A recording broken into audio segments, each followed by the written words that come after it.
എന്താണ് ഖുർആൻ എന്താ പറഞ്ഞത്? അന്നബിയു ഔലാ ബിൽ മുഅ്മിനീന മിൻ അൻഫുസിഹിം. സ്വന്തം ശരീരത്തെക്കാൾ ബന്ധപ്പെട്ട ആളാണ് മുഹമ്മദ് റസൂലുള്ളാഹി. ഞാൻ ചോദിക്കട്ടെ, നിങ്ങളൊക്കെ നിങ്ങളുടെ സ്വന്തം ഉമിനീര് തൊള്ളേന്ന് നിങ്ങളൊക്കെ ഉമിനീര് മുഴുവൻ തുപ്പിക്കളയലോ അല്ലെങ്കിൽ ഇറക്കലോ? സ്വന്തം ഉമിനീര് ആരും ഇറക്കൂലേ? ആ സ്വന്തം ശരീരത്തെക്കാൾ ബന്ധപ്പെട്ട ആളാണ് മുഹമ്മദ് റസൂലുള്ളാഹി. അന്നബിയു ഔലാ ബിൽ മുഅ്മിനീന മിൻ അൻഫുസിഹിം. നീ ബുഖാരി ചാടിക്കടക്കൂ അല്ലേ? ഖുർആൻ ഒന്ന് ചാടിക്കടക്കും. അന്നബിയു ഔലാ ബിൽ മുഅ്മിനീന മിൻ അൻഫുസിഹിം. സ്വന്തം ശരീരത്തെക്കാൾ ബന്ധപ്പെട്ട ആളാണ് മുഹമ്മദ് റസൂലുള്ളാഹി. സ്വന്തം ശരീരത്തിലെ ഉമിനീര് സ്വന്തം ഇറക്കാത്ത മനുഷ്യനുണ്ടോ? അതിനേക്കാൾ ബന്ധമാണ് ഈമാനുള്ളവർക്ക് മുഹമ്മദ് റസൂലുള്ളാഹി സ്വല്ലല്ലാഹു അലൈഹി വസല്ലം. വഅസ്വാജുഹു ഉമ്മഹാതുഹും. അവിടുത്തെ ഭാര്യമാർ ഈമാനുള്ളവർക്ക് സാധാരണ സ്ത്രീകളല്ല. ഉമ്മഹാതുഹും, അവരെ ഉമ്മമാരാണ്. യാ നിസാ അന്നബിയ്യ ലസ്തുന്ന കഅഹദിൻ മിനൻ നിസാ. നബിയുടെ ഭാര്യമാരെ നിങ്ങൾ മറ്റ് സ്ത്രീകളെ പോലെയല്ല ഖുർആൻ. അപ്പൊ ഉമ്മമാരാണ്, ഈമാനുള്ളവർക്ക് ഉമ്മമാരാണ്. കാരണം ആത്മീയ രംഗത്തെ ബാപ്പയാണ് മുഹമ്മദ് റസൂലുള്ളാഹി. ബാപ്പയുടെ ഭാര്യമാർ മാതാക്കളാണ്. ഇമാം റാസി ഈ ആയത്ത് ഉദ്ധരിച്ചുകൊണ്ടത് പറയുന്നുണ്ട്, എന്റെ വകയിലല്ല.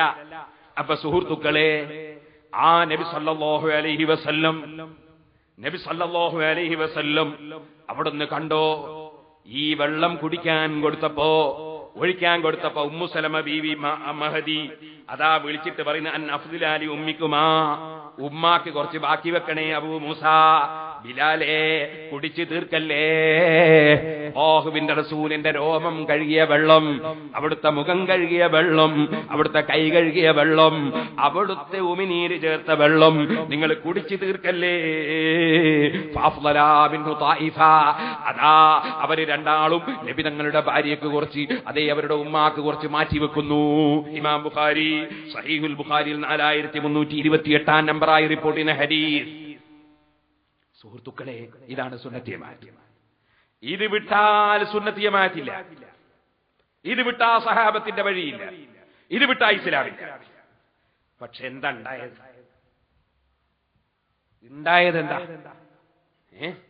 മുന്നണി ഉണ്ടാക്കിയില്ല. എന്തിന്?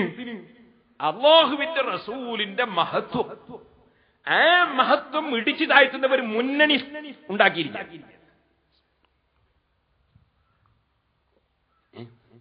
അല്ലാഹുവിന്റെ റസൂലിനെ നിസ്സാരപ്പെടുത്തുന്ന ഈ ഏർപ്പാടിൽ ഞാനില്ല എന്ന് ഏത് ഈമാനുള്ളവരും ചിന്തിച്ചൂടെ? എതിർക്കാൻ അങ്ങോട്ട് തീരുമാനിച്ചില്ല. അത് ഇൻഷാ അല്ലാഹ് ഞാൻ ഇനി ഓരോരുത്തരുടെ ക്ലിപ്പ് കേൾപ്പിച്ചുകൊണ്ട് ഞാൻ വിഷയത്തിലേക്ക് വരാം. ഒരാള് പറയുന്നു, നിജസ്ഥിതി തിരിയാത്ത നമ്മളെ പ്രശ്നം. നിജസ്ഥിതി, ഒരാൾക്ക് നിജസ്ഥിതി തിരിയണമെങ്കിൽ എന്താ വേണ്ടത്?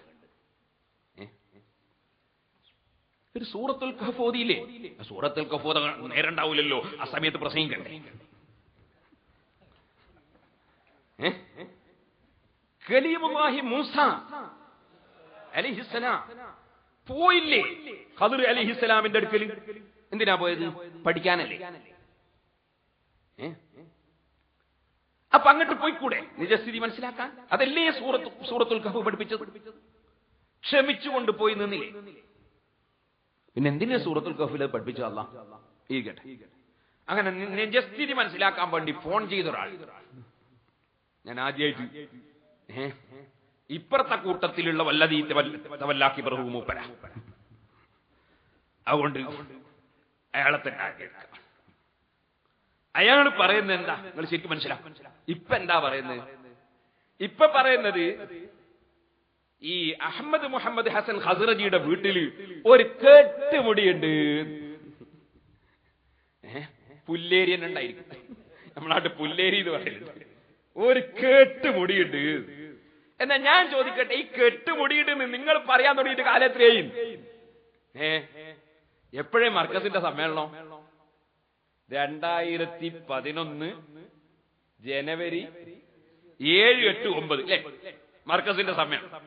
എന്നാൽ അതിന്റെ 2 കൊല്ലം മുമ്പ് 2009 ഇയാള് പ്രസംഗിച്ച പ്രസംഗം ഞാൻ കേൾപ്പിക്കാൻ പോന്നു. അന്ന് ഖസ്റജ് ഒന്നും മുടി തന്നിട്ടില്ല. അന്ന് അയാള് പറയുന്നു മർക്കസിന് ഒരു കെട്ടുമുടിയുണ്ട്. അതൊന്ന് ഞാൻ കേൾപ്പിച്ചു തരാം. ഒന്ന്, മുസ്ലിം ഉമ്മത്തിനൊന്ന് മനസ്സിലാവും ഈ ഒരു സത്യം പറയോ ഇല്ലേ. ഒന്ന്, ഞാൻ ചോദിക്കട്ടെ, മർക്കസില് ഷാറു മുബാറക്ക് വെച്ച് അത് ഇട്ട വെള്ളം കൊടുക്കാൻ തുടങ്ങിയിട്ട് എത്രയോ കൊല്ലങ്ങളായി. എത്രയോ ലക്ഷക്കണക്കിന് ആളുകൾ അവിടെ പോയി 2 കൊല്ലം മുമ്പ് 2009 അതിനു മുമ്പും വെള്ളം കുടിച്ച ലക്ഷക്കണക്കിന് ആളുകൾ കേരളത്തിൽ ഉണ്ട്, കേരളത്തിന് പുറത്തുണ്ട്. ഇല്ലേ? 2009 മുമ്പ് മർക്കസിൽ പോയിട്ട് വെള്ളം കുടിച്ച കുറച്ച് ആളുകൾ ഇന്ന് എഴുന്നേറ്റ് കേട്ടെ, ഞാൻ നോക്കട്ടുണ്ടോ ഇല്ല. ഒരുപാട് ആൾ എല്ലാവരും എനിക്കണ്ട ഇരുന്നോളി. ഈ സദസ്സിൽ തന്നെ ആയിരക്കണക്കിന് ആളുണ്ട്. എന്നാൽ ഞാൻ ചോദിക്കുന്നു, നിങ്ങൾ ആരെങ്കിലും ഒരു കെട്ടുമുടി കണ്ടിനോ അവിടെ? എത്ര മുടിയാ കണ്ട്? 2 മുടി കഷ്ണമാണ് കണ്ടത്. നിങ്ങൾ മനസ്സിലാക്കണം. പക്ഷേ 2009 പ്രസംഗിക്കുന്ന മർക്കസിൽ ഒരു കെട്ടുമുടിയുണ്ട്. അതേ കൂട്ടർ ഇപ്പോഴും ആ പണ്ട പഠിച്ച തന്നെ പറയുന്നത് അവിടെ ഒരു കെട്ടുമുടിയുണ്ട്. കേട്ടോ? ഇപ്പൊ പറച്ചലൊന്ന് മാറ്റി. ഇപ്പൊ ഒരു കെട്ടുമുടി ഖസ്റജീന്റെ പുരക്കുണ്ട്, ഇവിടെ ഉണ്ട് എന്ന് പറഞ്ഞാൽ ആൾക്കാർ ചെന്ന് നോക്കൂലേ? പക്ഷെ 2009 ഇവിടെ ഉണ്ട് എന്ന് പറഞ്ഞ കൂട്ടരാണിത്. ഇത് നിങ്ങൾ ശരിക്കും മനസ്സിലാക്കണം. ഞാൻ കേൾപ്പിച്ചു തരാം വാചകം. ഒന്ന്. രണ്ടാമത്തെ ഒരു കാര്യം കൂടി ഞാൻ പറയാം. ഇവരൊരു ഹാല്, ഒരു വലിയൊരു മെഡിക്കൽ കോളേജ് ലേബർ റൂമിൽ ഒരുപാട് സ്ത്രീകളെ കയറ്റുന്നത്. അങ്ങനെ നോക്കൂ, 100 സ്ത്രീകളുണ്ട് പ്രസവിക്കാൻ കയറ്റി. അപ്പൊ അവസാനം വന്നിട്ട് ഓപ്പറേഷൻ പോണോ നിർബന്ധം, എന്നാ ചെയ്തോളൂ, ഇതിന് ഒപ്പിട്ടു. കുറച്ച് കഴിഞ്ഞതിന് ശേഷം കുട്ടീനെ കൊണ്ടുപോയി. അപ്പൊ ഈ കുട്ടീനെ കൊണ്ടുവന്നപ്പോ ഇയാള് ഒരു SKSF പ്രവർത്തനോ മറ്റോ ആയിരിക്കാം. ഇയാള് ചോദിക്കുന്നു, എന്റെ ഭാര്യ എവിടെ? ഭാര്യ ഓപ്പറേഷന് വേണ്ടിയിട്ട് ഇങ്ങനെ ബോധം കെടുത്തിട്ടുള്ളത്. അപ്പൊ ഇയാള് ചോദ്യം, ഇതെന്റെ കുട്ടിയെന്നാന്നുള്ള എന്താ തെളിവ്? സിസ്റ്ററോടാ ചോദ്യം. അപ്പോ ഈ പ്രസവിച്ച പെണ്ണ് ബോധമൊക്കെ തെളിഞ്ഞതിന്റെ ശേഷം ഇത് നമ്മളെ കുഞ്ഞെന്ന്. അപ്പൊ ഇയാളെ ചോദ്യം, ഈ കുട്ടി എന്റേതാന്ന് എന്താ തെളിവ്? അപ്പൊ ഇതാ എന്റെ അടുത്തുള്ള കുട്ടി, ഞാൻ നിങ്ങൾക്ക് കൊണ്ട തന്നില്ലേന്ന് ഈ പാവപ്പെട്ട പെണ്ണ് പറയാണേ. അപ്പൊ ഇയാളെ ചോദ്യം, 100 കുട്ടികളില്ലേന്ന് അതിന്റെ ഉള്ളില്? എവിടെ? ലേബർ റൂമിൽ ഒരുപാട് പെണ്ണുങ്ങൾ പ്രസവിച്ചിട്ടില്ലേ? നീ ബോധം കെട്ട സമയല്ലേ? അതുകൊണ്ട് ഈ കുട്ടി എന്റെ ആണെന്നുള്ള എന്താ തെളിവ്? ലാ തഖഫു മാ ലൈസ ലക ബിഹി ഇൽം. കൂരിയാട്ടുകാരന്റെ ആയത്ത്. അതായത് ഖണ്ഡിതമായ തെളിവില്ലാതെ ഒന്നും പറയാൻ പറ്റൂല. അപ്പൊ ഈ കുട്ടി എന്റെ ഭാര്യ പ്രസവിച്ചതാണെന്നുള്ളതിന് തെളിവെന്താണ്? എന്താ ചെയ്യാ? നമ്മളൊരു കാര്യം ചെയ്യാം, ഈ കുട്ടീനെ നമ്മക്ക് സ്വീകരിക്കാൻ പറ്റില്ല, അല്ലേ പിന്നെ SSFകാരനാകേണ്ടി വരും. ഇങ്ങനെ വല്ല കുട്ടിയെയും ആരെങ്കിലും തിരിച്ചു കൊടുത്തിട്ടുണ്ടോ? ഇവന്റെ ന്യായം എന്താ? അവിടെ ഒരുപാട് കുട്ടികളില്ലേ? കുറെ കുട്ടികളുള്ളത് കൊണ്ട് ഈ കുട്ടിയെ കുറിച്ചുള്ള ചർച്ചയാവും. ഈ കുട്ടി നിന്റേതാണോ എന്നാ നോക്കണ്ടേ? ഞാനിത് പറഞ്ഞു വരുന്നത്, അബൂദാബി കുറെ മുടിയുണ്ട് ഇപ്പൊ പറയും. ഇനിയിപ്പോ എന്താ? നമുക്കൊരു മുടി തന്ന വകയിൽ ഇനി അവിടെയുള്ള എല്ലാ മുടിയും നഷ്ടപ്പെടുത്തി കളയാം, അല്ലെങ്കിൽ ആരും ഇനി മുടിയില്ലാതിരിക്കുക. അങ്ങനെയാണ് നമുക്ക് തന്നതിനെ പറ്റിയാ ചർച്ച ചെയ്യേണ്ടത്. വേറൊരു സ്ഥലത്ത് എന്തെങ്കിലും ഉണ്ടോ ഇല്ലേ? അത് നിങ്ങൾ അവിടെ പോയി ചർച്ച ചെയ്തു. ഉണ്ടോ ഇല്ലേ? ഉണ്ടെങ്കിൽ എന്താ? അതിന്റെ ആൾക്കാരോട് ചോദിക്ക്. ഇവിടെ നമുക്ക് തന്ന മുടി, അതിന്റെ നീളം എത്ര, അതിന്റെ വലിപ്പം എത്ര, അതിന്റെ എണ്ണ എത്ര, ഇതിനെക്കുറിച്ചല്ലേ നമ്മൾ ചർച്ച ചെയ്തു. മറ്റതുണ്ടോ ഇല്ലേ? അതിന് കിതാബിൽ എന്ത് പറഞ്ഞു, ജവാഹിറുൽ ബിഹാറിൽ എന്ത് പറഞ്ഞു, അതിന്റെ അപ്പുറത്ത് എന്ത് പറഞ്ഞു, ഒക്കെ വേറെ ചർച്ച ചെയ്തോ.